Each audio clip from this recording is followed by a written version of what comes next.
हुनर आपकी लाइफ बदल सकता है अगर इसे तराशा जाए।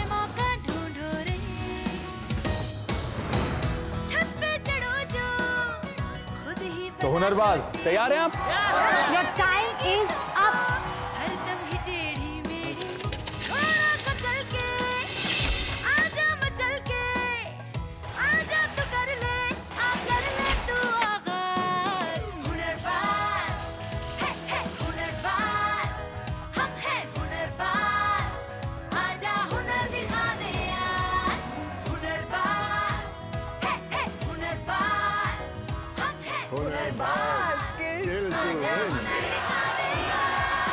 हुनरबाज स्किल टू विन को स्पॉन्सर्ड बाय मार्गो ग्लिसरीन।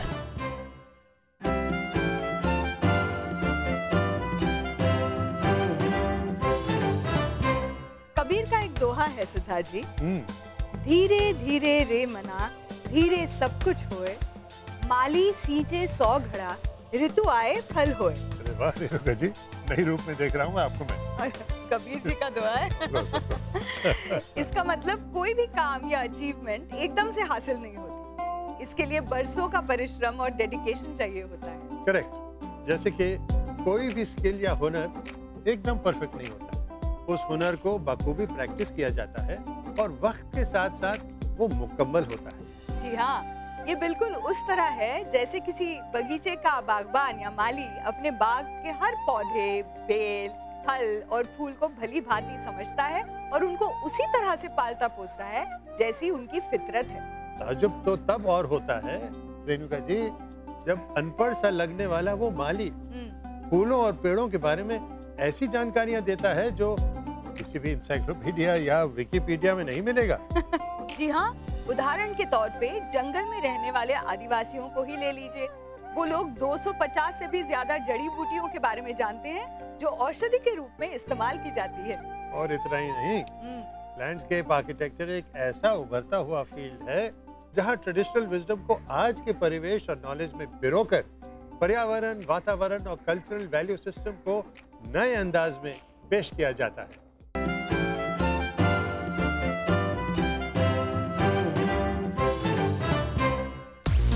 आज के एपिसोड में देखिए कैसे आप बागबानी के शौक को अपने हुनर में बदलकर लैंडस्केप आर्किटेक्चर में आप अपना करियर बना सकते हैं। आजकल काफ़ी डेवलपर वाले प्रोजेक्ट्स आने लगे हैं जिसमें सरकारी या गैर सरकारी दोनों तरीके के प्रोजेक्ट्स में लैंडस्केप आर्किटेक्ट एक टीम का अभिन्न अंग है। और जानेंगे इंटरेस्टिंग बातें इस फील्ड के एक्सपर्ट से। अगर आपको घर बनाना है तो वो जो सेंस ऑफ प्रोटेक्शन चाहिए वो सिर्फ छपरे से नहीं आ सकता, वो आजू बाजू जो पेड़ पौधे जो सब है उसी से पहले तो उनकी लाइफ तो वहाँ इतने सालों से है। आज के इस खुशनुमा एपिसोड में आप सबका बहुत बहुत स्वागत है। खुशनुमा इसलिए क्योंकि आज मेरा मन इस गार्डन में गाना गाने को कर रहा है, पुराने फिल्मों के उस दौर की तरह जहाँ पर हीरो हीरोइन मिलकर गार्डन में गाना गाते गाते अपने प्यार की शुरुआत किया करते थे। क्या कितने अच्छे दिन हुआ करते थे ना वो, हाय क्या फिल्में हुआ करती थी। आजकल की फिल्मों में बाकी सब तो देखने जरूर मिलता है, बट ये गार्डन वाली बात मिसिंग सी होती है ना। पर आप टेंशन मत लीजिए क्योंकि लैंडस्केप आर्किटेक्चर के हमारे इस एपिसोड में आपको वो सब देखने मिलेगा जिसे देख के आपका मन गार्डन गार्डन बाग बाग हो जाएगा।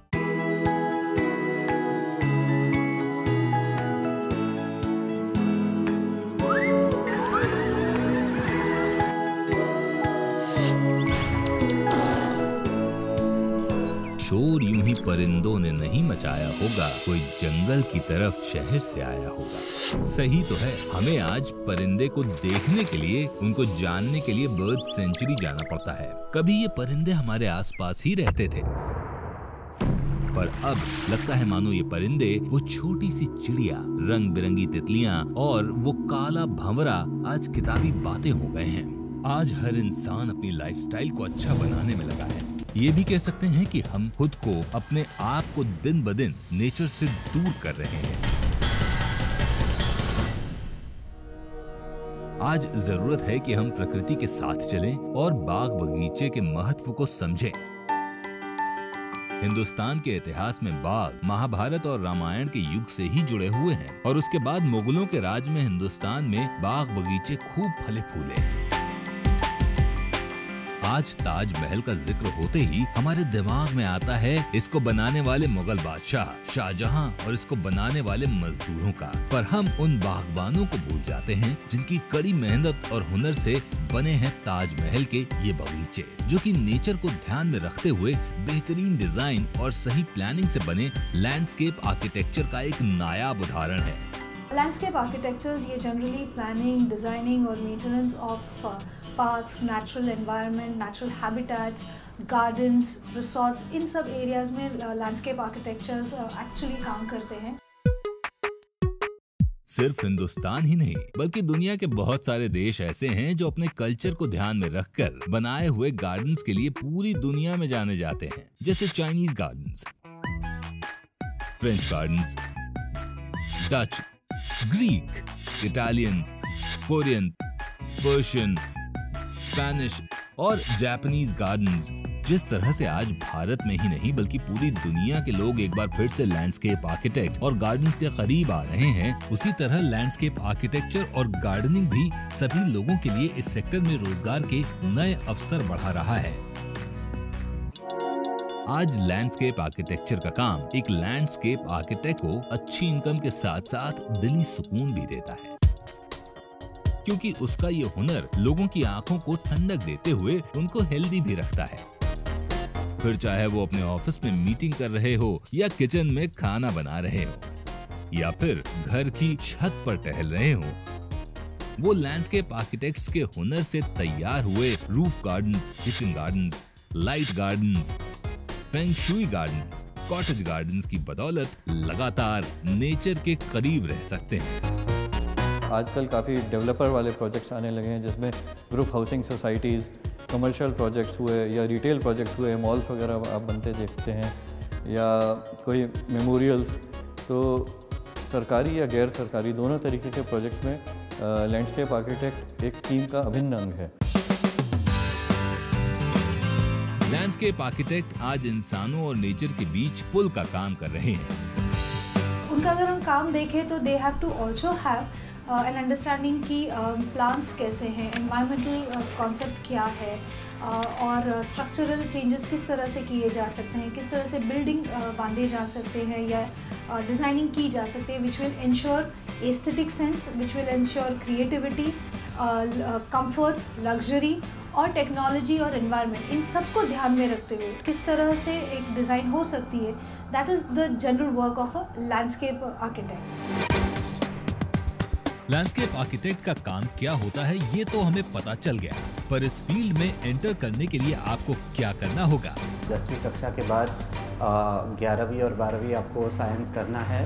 उसके बाद आप आइदर हॉर्टिकल्चर पढ़ सकते हैं और उसके बाद लैंडस्केप आर्किटेक्चर पढ़ सकते हैं, या 12वीं के बाद आर्किटेक्चर पढ़ने के बाद लैंडस्केप आर्किटेक्चर पढ़ सकते हैं।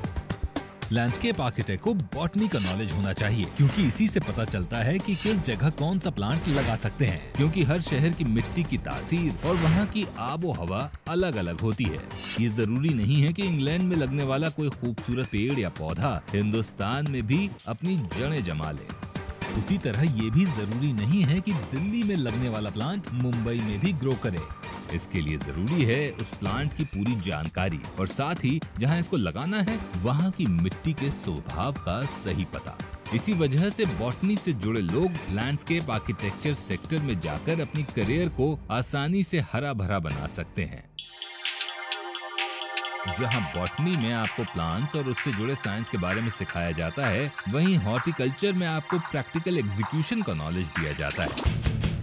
हॉर्टिकल्चर स्टडीज में आपको प्लांटिंग के साथ साथ पेड़ पौधों के रख रखाव, इनकी सही खुराक, इनकी सही कटिंग की बारीकियों से निपुण करा जाता है। हॉर्टिकल्चर की फील्ड में है या जो गार्डनिंग कर रहा है, वो एक्स्ट्रा स्किल्स एक्वायर करके, जैसे ड्राइंग की स्किल्स या विजुअलाइजेशन या प्रेजेंटेशन या एक्सप्लेनेशन, ये स्किल्स हासिल करके gardener and horticulturist can also practise and work as landscape architect. और उसमें और एक हुनर लगा है आर्किटेक्चर। बाग बगीचों के साथ साथ फाउंटेन्स या कैनाल्स डिजाइन करना हो या फिर पवेलियंस, इन सब के लिए आपके पास आर्किटेक्ट का स्किल होना जरूरी है। लैंडस्केप आर्किटेक्ट का काम सिर्फ पार्क या गार्डन डिजाइन करना ही नहीं होता है। ऑफिस हो या रेजिडेंशियल कॉम्प्लेक्स, इंस्टीट्यूट हो या मल्टीप्लेक्स, सिमटते जंगल और बढ़ते शहरों के बीच लैंडस्केप डिजाइनर की भूमिका बहुत जरूरी हो गई है। एनवायरनमेंट को ध्यान में रखते हुए, ब्यूटी को ध्यान में रखते हुए, एस्थेटिक्स को ध्यान में रखते हुए एक लाइफस्टाइल को डिफाइन करने की अगर क्षमता हो तो I think landscape architecture is a very good career. आज हम करने जा रहे हैं एक बहुत ही खूबसूरत सा कंपटीशन। खूबसूरत इसीलिए क्योंकि ये कंपटीशन है लैंडस्केप आर्किटेक्चर के बारे में। आज हुनर की बाजी आइसोला के गाइडेंस और नेतृत्व में ऑर्गेनाइज की गई है, जिसमें 4 टीम्स को सिर्फ 3 घंटे के अंदर गार्डनिंग की सभी बारीकियों को ध्यान में रखते हुए 8 बाई 10 का अपना अपना डमी गार्डन तैयार करना है। और इस टास्क को पूरा करने के लिए हर टीम के पास 51,000 का बजट दिया गया है। पहली टीम है कचनार, जिसकी कैप्टन है सुमाइना इस्लारी। बाकी मेंबर्स हैं विवेक एस, राहुल वर्मा, नंदिता सिंह, दिव्या पिल्ला। और हमारी टीम के मेंटर है नुपुर मैम।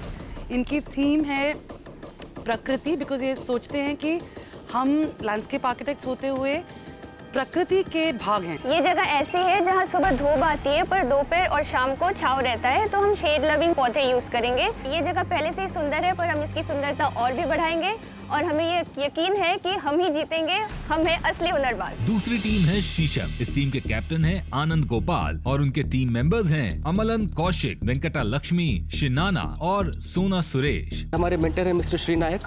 हमारी टीम का कंसेप्ट है वस्तु परिस्थिति और आकृतियों को लेके उनका सम्मेलन करना और उसी पे से एक प्राकृतिक नियोजन किया हुआ लैंडस्केप दिखाना। तीसरी टीम है देवदा, जिसके कैप्टन है प्रदीप भट्ट और उनके टीम मेंबर्स हैं कृति यादव, सनी अग्रवाल, जपनीत कौर, आंचल विद्यासागर, मैथिली वी। और हमारे मेंटर हैं प्रोफेसर सुनेजा।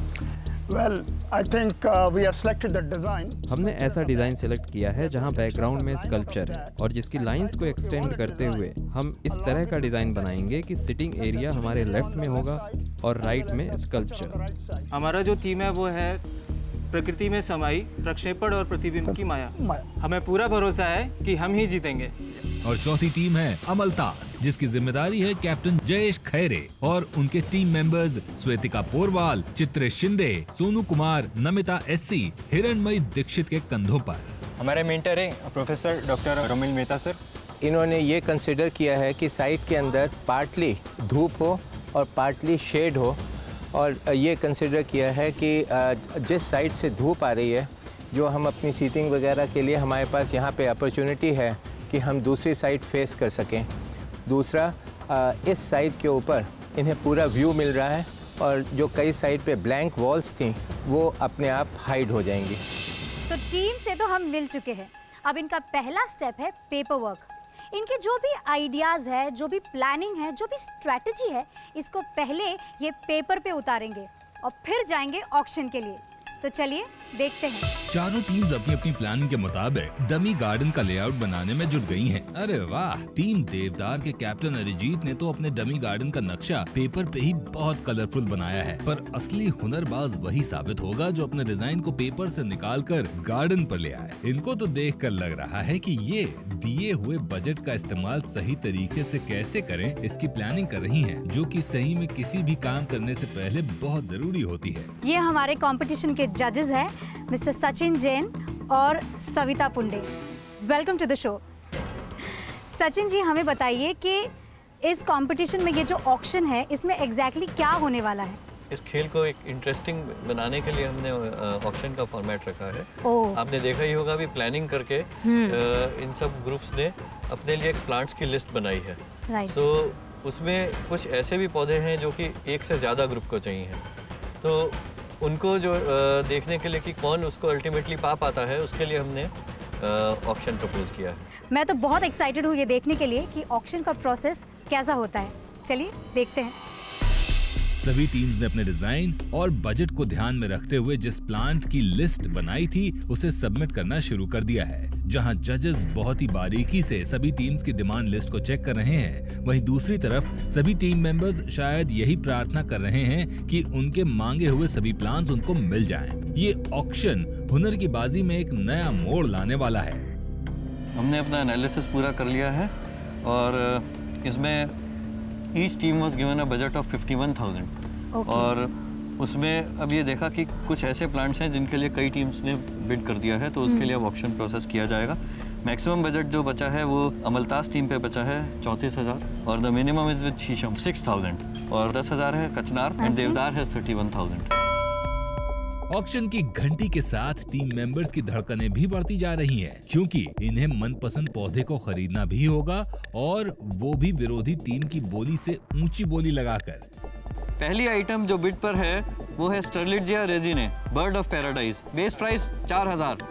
तो ये 2 स्पेसिमेन हैं और आप 3 टीम्स ने इसके लिए बिड किया है। So let us have the bids. Amaltas, kachnar and शीशम। ओके, अमलतास ने 5,000 की बोली लगाई है और दूसरी टीम है कचनार को नहीं चाहिए ये आइटम। शीशम ने कोई बोली नहीं लगाई है कि उनके पास 6,000 का ही बजट है अभी, तो जीता है अमलतास की टीम ने। The next item on the list ये है बोस्टन फर्न नेफ्रोलेप्सिस एक्सोल्टेटा और इनका बेस प्राइस है 400 रुपये और 3 टीम्स ने इसके लिए बिड किया हुआ है, देवदार, कचनार और शीशम। स्टार्ट 500 शीशम 500। शीशम ने 500 की बोली लगाई है। कचनार 550। 550 2 600। शीशम 600 की बोली लगाई है। ओके, कचनार 650। देवदार 700। कम ऑन 750 कचनार। कम ऑन शीशम, कम ऑन, बजट है अभी 752 900। 900। शीशम ने 900 की बोली लगाई है। ओके, कचनार ओके 1,000 की बोली लगाई है शीशम ने। जिस तरह से इन टीम्स की बोली बॉस्टन फर्न के लिए बढ़ती जा रही है, उसे देखकर ये लगता है कि शायद ये पौधा इस कंपटीशन के रिजल्ट में कुछ खास रोल अदा करेगा। 1,200। 1202 कचनार लेके जा रहा है ये। कमान शीशम 1203। ओके, कचनार जीता है ये वाला ऑक्शन। तो ऑक्शन का ये इंटरेस्टिंग प्रोसेस यहाँ खत्म होता है। अब बारी है इस कंपटीशन के आखिरी पड़ाव की, एग्जीक्यूशन। 3 घंटे का ये टास्क शुरू हो गया है। टीम मेंबर्स ने अपना अपना काम आपस में डिवाइड कर लिया है। कुछ लोग ग्राउंड पर डिजाइनिंग और मेजरमेंट के काम में जुट गए हैं, तो बाकी बचे टीम मेंबर्स भागते दौड़ते हुए प्लांट और फ्लावर्स को अपने गार्डन एरिया में लाने का काम कर रहे हैं। यहाँ देवदार की टीम कुछ मेजरमेंट्स कर रही है। यहाँ पीछे ये जो स्ट्रक्चर है, इस टीम ने इस स्ट्रक्चर को ध्यान में रखते हुए यहाँ पर कुछ लेआउट बनाया है। बहुत अच्छा लेआउट तैयार किया है यहाँ पर अमलतास की टीम ने, और ऑक्शन के बाद जो पौधे और प्लांट्स इनको मिले हैं उसे अब ले आ रहे हैं और एग्जीक्यूशन इन्होंने तैयार कर लिया है। एक परफेक्ट गार्डन वो नहीं होता जिसमें सिर्फ प्लांट्स लगे हों, बल्कि गार्डन को खूबसूरत बनाने के लिए दूसरी भी कई चीजों का सही इस्तेमाल करना आना चाहिए। जैसे इस वक्त ये लोग इन ब्रिक्स को नाप तोल के लगा रहे हैं, जो गार्डन की खूबसूरती को तो बढ़ाएगा ही, साथ में लोगों को चलने के लिए एक सही रास्ता देगा। टीम शीशम ने एक यूनिक डिजाइनिंग का इस्तेमाल किया है। यहाँ हम देख सकते हैं कि पत्थरों का यूज किया है उन्होंने इस एग्जीक्यूशन में। देखना है कि फाइनली एग्जीक्यूट होने के बाद ये कैसा दिखने वाला है। कहते हैं अगर गार्डन्स में सही जगह पर पत्थर भी रखे होते हैं तो वो भी बोल उठते हैं।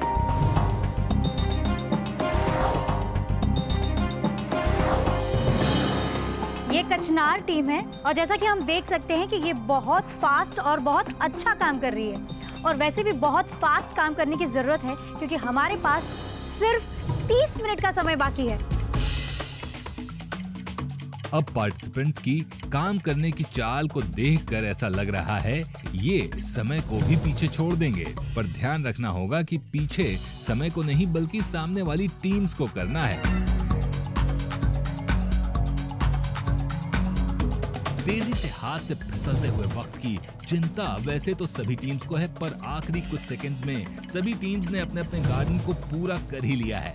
और अब हमारे जजेस निकल गए इन खूबसूरत गार्डन्स को अपने मेजरमेंट के पैरामीटर्स पर चेक करने के लिए।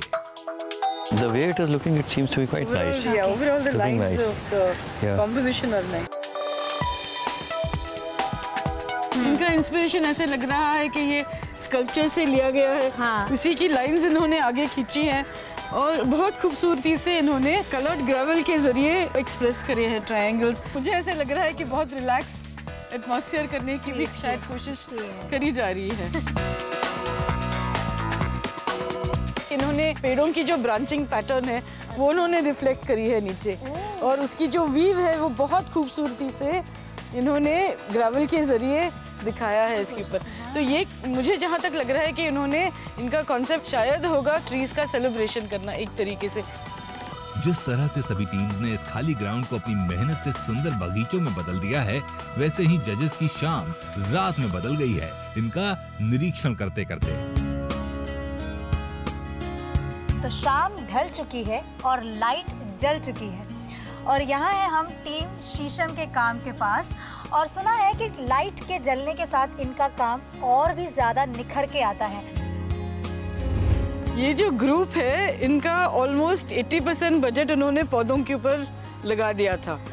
तो पेविंग भी आप देख रहे हैं ज़्यादा नहीं इस्तेमाल किया है, ना ग्रेवल, लेकिन इनका जो पौधों के प्रति पैशन है वो साफ दिख के आ रहा है। और उनका जो कॉम्पोजिशन की लाइंस जो है बहुत आर्टिस्टिक और बहुत सुंदर तरीके से करी है। तो ऑल इन ऑल काफ़ी अच्छा कॉम्पोजिशन, काफ़ी अच्छा करा हुआ है और काफ़ी कंप्लीट लग रहा है। ये ऐसे आधा अधूरा नहीं दिख रहा है। ऐसा बहुत कम होता है कि हमें खूबसूरती को बनते हुए देखने का मौका मिलता है। जो टास्क हमने दोपहर में शुरू किया था, शाम ढलने के बाद वो और ज्यादा खूबसूरत लगने लगा है। तो चलिए अब बारी है जजमेंट की। ये बहुत मुश्किल टास्क था। सबका काम इतना अच्छा था कि हम जजेस के लिए टेस्ट हो गई थी कि हम कैसे इसको जज करें। तो हमने कुछ पैरामीटर सेट करे थे, वो मैं आपको बता दूं। सबसे पहले तो था साइट सिलेक्शन। साइट सिलेक्शन जो सबसे मुश्किल काम होता है, इसमें चारों टीमों ने इक्वल मार्क्स पाए हैं, 9 out of 10। That is really amazing। हमारा दूसरा क्राइटेरिया था कॉन्सेप्ट। इसमें अमलतास और शीशम 8 out of 10, देवदार और कचनार 9 out of 10। हमारा तीसरा क्राइटेरिया था फंक्शन। इसमें देवदार और अमलतास को 8 मिले हैं, कचनार 7, शीशम को सबसे ज्यादा मिले हैं 9 out of 10। हमारा चौथा सिलेक्शन क्राइटेरिया था यूज ऑफ प्लांट मटेरियल। इसमें शीशम को मिले हैं 9 out of 10, अमलतास और कचनार 8 out of 10 और देवदार को मिले हैं 7 out of 10। लास्ट क्राइटेरिया है एग्जीक्यूशन। इसमें चारों टीम्स को समान मार्क्स मिले हैं, 9 out of 10। Very well done.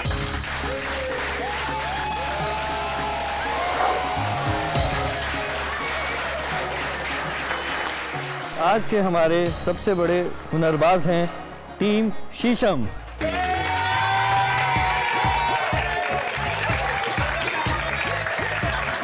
अपनी काबिलियत और हुनरमंदी का जौहर दिखाकर टीम शीशम जजेस से सभी पैरामीटर्स पर अव्वल आते हुए बन गई है हुनरबाज। हम है हुनरबाज, आजा हुनर दिखा दे आज। जब तक राजे रजवाड़े बादशाह थे, तब तक उन्होंने ये बाग बगीचे बनाए, और आजकल हर कोई कंक्रीट के बड़े बड़े जंगल खड़े कर रहा है। जी नहीं, ऐसा भी नहीं है। कुछ लोग हैं जो सोचते हैं एनवायरनमेंट के बारे में, जो बातें करते हैं लैंडस्केप आर्किटेक्चर के बारे में। तो चलिए ऐसी हुनर की बातों से रूबरू होते हैं आज के हमारे इस एपिसोड में।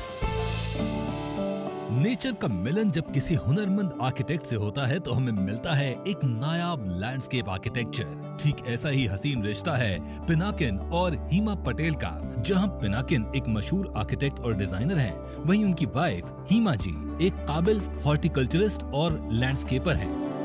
पिनाकिन जी और हीमा जी, आपने एक बड़ा इंटरेस्टिंग मेल किया है अपनी जिंदगी का और अपने निजी जीवन का। ये आपका घर है, ये कितनी खूबसूरत जगह है। इसमें आपने क्या सोचा ये जब आपने घर बनाया कि बाहर और अंदर का मेल किस तरह से होना चाहिए? In a way, it's like planning a cinema. It's like planning a movie. Right. कि आप क्या दिखाना चाहते हैं, आप खुद क्या देखना चाहते हैं। तो I feel यहाँ रहने से फ़ायदा वही था कि हम हर रोज़ यहाँ घूम के 10-15 दिन तक हमने ये ज़मीन के वाइब्रेशंस क्या है, उसकी डायरेक्शंस क्या है, वो अब्सॉर्ब कर लिए। देखिए ये it's only about an emotion, about a feeling. जी हाँ, वो वहीं से शुरू होगा शायद। हाँ, पर जैसे आप खुली ज़मीन में जाकर वहाँ रुक जाए, फिर अगर आपको घर बनाना है तो वो जो सेंस ऑफ प्रोटेक्शन चाहिए वो सिर्फ छपरे से नहीं आ सकता। वो आजू बाजू जो पेड़ पौधे जो सब है उसी से पहले तो उनकी लाइफ तो वहाँ इतने सालों से है। यहाँ पे आपने एक लॉन प्लान किया, इस तरफ से एक आपकी एक स्पिरिचुअल स्पेस है, यहाँ पे आपने कुछ पत्थरों का एम्बैंकमेंट बनाया है। ये दो, जैसे मैंने आपको बताया, ये 2 प्लॉट्स थे, 2 जगह थी। हाँ, तो कंप्लीट शार्प ड्रॉप था यहाँ पे 10 फुट का। हाँ, बिल्कुल फट करके नीचे आ रहा था। तो हमने क्या किया, सेंटर पार्ट में ये लॉन कर दिया, स्लोप दे दिया। और यहाँ आगे लेबरनम का भी पीला रंग है, इसका क्या लॉजिक है पीना के? ये देखिए, was a very romantic idea जी टू से कि जब अपने घर में बारात आती है या मेहमान आते हैं तो जैसे सोचा है कि उनका वेलकम कैसे किया जाए, तो स्वागत कैसे किया जाए। जैसे महाराजा के घर में तो सब खड़े होकर थाली में सब फूल बिछाते थे, वो तो यहाँ कर नहीं सकते। तो मैंने सोचा कि ये लबनम जो है गलमाला येलो, उनके 3-4 पेड़ एक जैसे लगवा ले just before reaching the house. तो क्या होगा कि जब आप चलेंगे और हवा का झोंका आता रहता है तो आपके रास्ते में पूरे फूलों की कार्पेट बिछा। बल्कि देखिए यहाँ नीचे, ये देखिए कितने ये हमारा स्वागत किया जा रहा है इन पीले, और पीला रंग भी जो है बड़ा ऑस्पिशियस रंग है हमारे देश में। देखिए स्टूडेंट्स भी जो हैं लैंडस्केप आर्किटेक्चर के लिए पढ़ने के लिए ये प्रोग्राम देखेंगे, तो आप बताएं उनके लिए ट्रेनिंग किस तरह की ज़रूरी है और उनको कितना कुछ अपने दिल का सुनना है और टीचर का सुनना है? नहीं, दिल का तो सुनना ही है, प्रैक्टिकली जो जहाँ सूट होता है, area wise, climatic condition wise, growing condition wise, वो तो अपने को लेना ही है। और फिर लगाते हैं टाइम पे दिल का सुने। अच्छा, जैसे लगता है अच्छा और विजुअली अपने को अच्छा लगे। ये मैं आपका यहाँ देख रहा हूँ, आपने एक टेबल बहुत खूबसूरत बनाया है, तो ये कैसे आपने सोचा इसके बारे में? ये जो है वो प्लास्टिक का तो नहीं है, नेचुरल है ना वो? हाँ, नेचुरल है। ये मॉस है। मॉस है। और बाकी लकड़े के ट्रीज के ऊपर से जो उनकी जो चमड़ी निकलती है, चमड़ी निकलती है, हाँ, बार्क ऑफ द ट्री, तो उसको रख के वहाँ रॉक्स के जैसे इफेक्ट देकर, जैसे ये उनका जो गार्डन है इसका ये कंडेंस्ड, यानी कि ये एक तरीका है गार्डन को घर के अंदर लाने का। जी। हम सब खास तौर पे जो इस प्रोग्राम को मेरे ख्याल से ज़्यादातर जो लोग देखेंगे शहरों में रहते हैं, ठीक है, और इन शहरों में जगह बहुत कम होती है, तंगी होती है, उनके लिए आप क्या कहेंगे? आपने तो कहा कि प्रकृति में जाओ वो बेहतर है, लेकिन कुछ साधन जिसके पास छोटा घर हो, क्या किया जाए? तो फिर आप प्रकृति में से कुछ एलिमेंट्स अपने स्वभाव को, अपने भीतर जो आप जिससे कनेक्ट करते हैं उनको आप ला सकते हैं। जैसे अगर सोचो पानी के फव्वारे आजकल छोटे छोटे मिलते हैं, फेंग शुई वाले, ये सब। तो अगर आप वो लाकर कहीं रख दो तो वो पानी के आवाज़ से भी आपको थोड़ा सा नेचर से कनेक्ट होगा। आजकल किचन गार्डन्स में और वो हाइड्रोपोनिक्स में बहुत इंटरेस्ट है सबको, तो आप वैसे भी 2-3 गमले लाकर या तो पुदीना या हरी पत्ती की वो चाय या चेरी टोमेटोज, वो भी विंडो सिल के पास आप ग्रो कर सकते हैं। या हरी मिर्ची जिसको जो है थोड़ा सा जिप चाहिए खाने में। ये किस तरह का स्कल्पचर है जो ये भी साउथ का है? It's a version of a lion. यहाँ आने के बाद सिर्फ पानी हो या सिर्फ हरियाली हो तो शायद आपके आंखों को कोई चीज़ फोकस करने को नहीं मिलती, जूम करने को नहीं मिलती। तो ये जो ऑब्जेक्ट्स हैं वो they are little zoom shots. आज के दिन में लैंडस्केप आर्किटेक्चर बहुत इम्पोर्टेंट एक नई कला है और इसकी ट्रेनिंग अवेलेबिलिटी है, या क्या आप सोचते हैं इसके बारे में? कला पुरानी है पर उसको सिखाने का ढंग बदल गया है, जैसे ज़रूरत है आजकल। अगर उसको सही तरह से समझ के करें तो टेक्निकली जगह कम होने से, क्लाइमेट चेंजेस होने से आपकी उपज ज़्यादा हो, तो utilisation also becomes important now. पहले क्या था, लोग कम थे, ज़मीन बहुत विशाल थी, तो उसका थोड़ा सा मिसयूज हो जाए तो भी कुछ फर्क नहीं पड़ता। Now day by day it will become more and more critical. So as architecture develops, landscape architecture is simultaneously developing as a science. और ये साइंस तो है जरूर। जब आप इस साइंस में आते हैं तो आप इसको एक इंस्पिरेशन बनाते हैं। हम आप दोनों के बहुत बहुत आभारी हैं। Thank you for your time. Pinakin और हिमा पटेल के खूबसूरत बगीचे और किचन गार्डन का श्रेय उनकी डिजाइन स्किल्स और उनको बनाने वाली टीम को जाता है, और उसी टीम का एक अहम हिस्सा है इनके गार्डनर संजय। मेरा परिवार 3 जन का है, खाली मेरा औरत और एक लड़का और मैं। संजय ने खेती के अपने पारंपरिक हुनर का बखूबी इस्तेमाल करते हुए हिमा की गाइडेंस में उनके गार्डन को खूबसूरती से संवारने और सहेजने का काम किया। जब भी आया तो हिना पटेल मैडम ने मेरे को सिखा दिया सब, वो कितने हाइट पे लगाने का है, कैसा लगाने का है, ये सब इनकी वजह से मैं सीख गया हूँ। तो जो बना है गार्डन वो मेरे हाथ का सब है। अब संजय के लगाए हुए फूल पौधे सिर्फ लहरा ही नहीं रहे, बल्कि संजय का जीवन भी हरा भरा हो गया है। पहले मेरे घर में कुछ नहीं था, अभी इधर लगा हूँ तब से मेरे घर में अभी सब कुछ है, कोई चीज नहीं है ऐसा नहीं है, बिल्कुल बहुत मजे में है। सिद्धार्थ जी, लोग गार्डन में मॉर्निंग वॉक के लिए भी आते हैं और रिलैक्स करने के लिए भी। गार्डन घूमने का आनंद होता ही निराला है। ये सब ठीक है, लेकिन ये गुलशन गार्डन के बारे में इतना क्यों बात कर रही हैं आप? क्योंकि पिछले हफ्ते के सवाल का जवाब गार्डन है। वो कैसे? ऐसे। पिछले हफ्ते का सवाल था, मुगल आर्किटेक्चर में इमारत जितनी महत्वपूर्ण चीज कौन सी थी? और सही जवाब है ऑप्शन ए, समितीय सजावटी बगीचे। जिस तरह सूरज और रोशनी, चांद और चांदनी और फूल के साथ महक की जोड़ी होती है, शायद उसी तरह है मुगलों की इमारतों और बागों की जोड़ी। इस्लाम में गार्डन को जन्नत का प्रतिरूप मानते हैं। शायद इसीलिए मुगल आर्किटेक्चर में गार्डन एक विशेष स्थान रखते हैं, फिर चाहे वो ताजमहल का गार्डन हो या कश्मीर का शालीमार गार्डन। राष्ट्रपति भवन में बना मुगल गार्डन भी इसी आर्किटेक्चर से प्रेरणा लेकर बनाया गया है। इन बगीचों का एक सेंटर पॉइंट जरूरी होता है, और सबसे खास बात ये कि इस सेंटर पॉइंट के दोनों ओर बगीचे बिल्कुल एक ही आकार और डिजाइन के होते हैं। और इन बगीचों का एक आकर्षण है फव्वारे। इन फव्वारों तक पानी पास की नदी या तालाब से नहरों के जरिए लाया जाता था। सबसे खास बात यह है कि फव्वारे बिना किसी इलेक्ट्रिकल मोटर के ही चलते थे, जो कि उस वक्त की इंजीनियरिंग का बेहतरीन उदाहरण है। तो अगली बार जब आप किसी बाग में घूमने जाएं, तो इसे बनाने वाले उन हुनरबाजों को जरूर याद कीजिएगा। कई सही जवाबों में से चुनी गई विनर हैं मुंबई से श्रद्धा पाटिल, जो हमें लिखती हैं। मुझे आपका ये टीवी शो बहुत प्रेरणादायक लगता है। जहाँ तक हम पहुँच नहीं सकते, वो सब क्षेत्र की जानकारी आप कम समय में बहुत ही अच्छी तरह से दिखाते हैं। मेरी तरफ से हुनरबाज टीम को बहुत ही शुभकामनाएं। छत्तीसगढ़ से अनुराग नामदेव लिखते हैं, मुझे आपका शो बहुत पसंद है। मैं 12वीं में हूँ और ये शो मेरे करियर को दिशा देने में बहुत मदद करता है। सिद्धार्थ जी, आपको दुनिया में सबसे प्यारी, सबसे शानदार जगह कौन सी लगती है? ओहो, प्यारी शानदार तो कई जगह है, लेकिन शायद मेरे लिए मेरा घर। पर घर ही क्यों? क्योंकि घर मेरे लिए व्यक्तित्व का प्रतिरूप है। एक ऐसी जगह जहां परिवार का अपनापन, खूबसूरती और सुकून हो।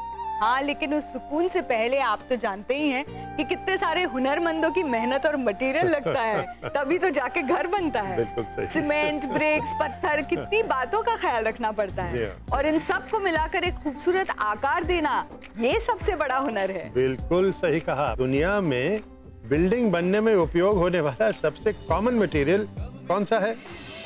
आज का सवाल है, दुनिया में बिल्डिंग्स बनाने में उपयोग होने वाला सबसे कॉमन मटेरियल कौन सा है? और आपके ऑप्शंस हैं, ऑप्शन ए शीशा, ऑप्शन बी रोड़ा, ऑप्शन सी प्लास्टिक। हिंट में तो यही कहा जाएगा कि कहीं का ईंट कहीं का रोड़ा, भानुमती ने कुनवा जोड़ा। ये कहावत याद है ना? तो इसी कहावत के मजबूत ईंट और रोड़े में आपका हिंट छुपा है। तो जल्दी से भेज दीजिए अपने ठोस जवाब। अपना जवाब देने के लिए टाइप कीजिए HB space 13 space ABSE space अपना नाम और भेज दीजिए 09757303030 पर। ये नंबर केवल SMS के लिए है। आप हमारी वेबसाइट पर भी लॉगिन कर सकते हैं और साथ ही आप नीचे लिखे ईमेल एड्रेस पर ईमेल भी कर सकते हैं, लेकिन आपका जवाब हमें 48 घंटे के अंदर मिल जाना चाहिए। साथ ही अपने जवाब के साथ अपना फोटो ईमेल करना न भूलें और आप में से ही एक लकी विनर को मिलेगा 10,000 रुपए का इनाम। आप हमसे कनेक्ट हो सकते हैं हमारी वेबसाइट, फेसबुक और ट्विटर पर भी। आप हुनरबाज के एपिसोड दोबारा ऑनलाइन भी देख सकते हैं।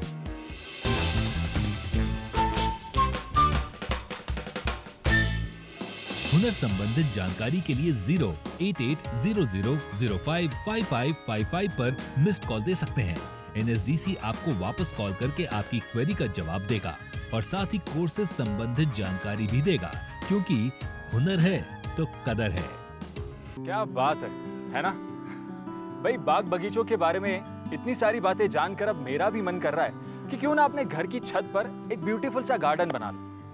आपका मन भी कुछ ऐसा ही कर रहा होगा, पर फिर आप सोचते होंगे कि यार शहर में इतनी जगह है कहाँ? फिकर नॉट, क्योंकि बायोटेक्नोलॉजी ने अब यह भी मुमकिन कर दिखाया है। आप छोटी से छोटी जगह पे गार्डन बना सकते हैं। इमेजिन करिए, खड़ी छत पे गार्डन बना सकते हैं। है ना कमाल की बात?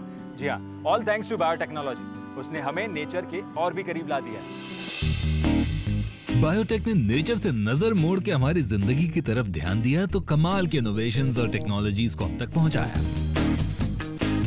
बायरैक सरकार की ऐसी संस्था है जो बायोटेक्नोलॉजी में होने वाले नए नए इनोवेशंस को बढ़ावा देती है और ऐसी ही एक कंपनी है हैदराबाद की Pal nano bio therapeutics private limited, जो बायरैक के सपोर्ट से ऐसे रिसर्च में लगी हुई है जिससे बीमारियों का लोकलाइज्ड ट्रीटमेंट संभव हो सकेगा, जैसे कि कैंसर।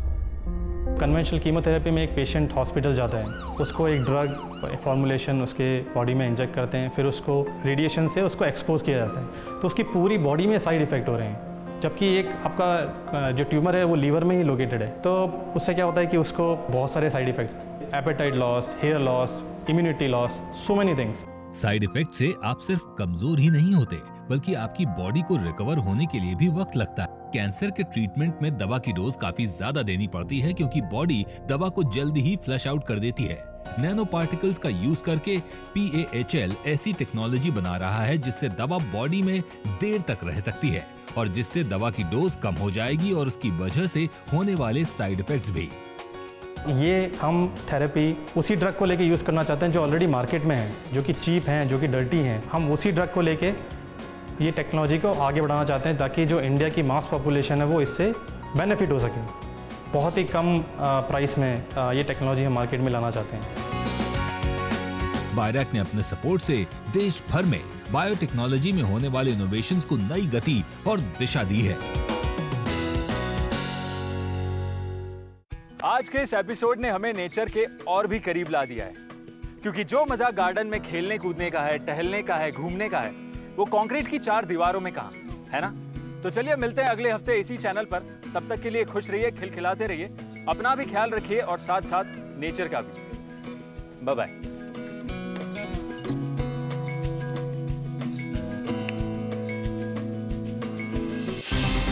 अगले हफ्ते हम बताएंगे कंस्ट्रक्शन की फील्ड में उपलब्ध रोजगार के विभिन्न अवसरों के बारे में। हैदराबाद के खूबसूरत शहर में बसा ये इंस्टीट्यूट कंस्ट्रक्शन और ट्रेड स्किल्स में सर्टिफिकेट्स देता है।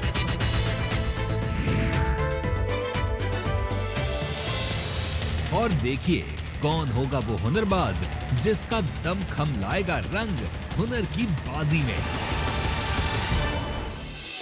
आजा चले आज उस राह पर, हमको जहां मंजिलें हैं दिखी, हर हाथ में काम होगा भी, चलने लगे हर रुकी जिंदगी। दुनिया से ताल मिलाने का, ओ ढूंढो रे मौका, ढूंढो रे सारे जहां पे छाने का, ढूंढो रे मौका, ढूंढो रे। हुनरबाज स्किल टू विन को स्पॉन्सर्ड बाय मार्गो ग्लिसरीन।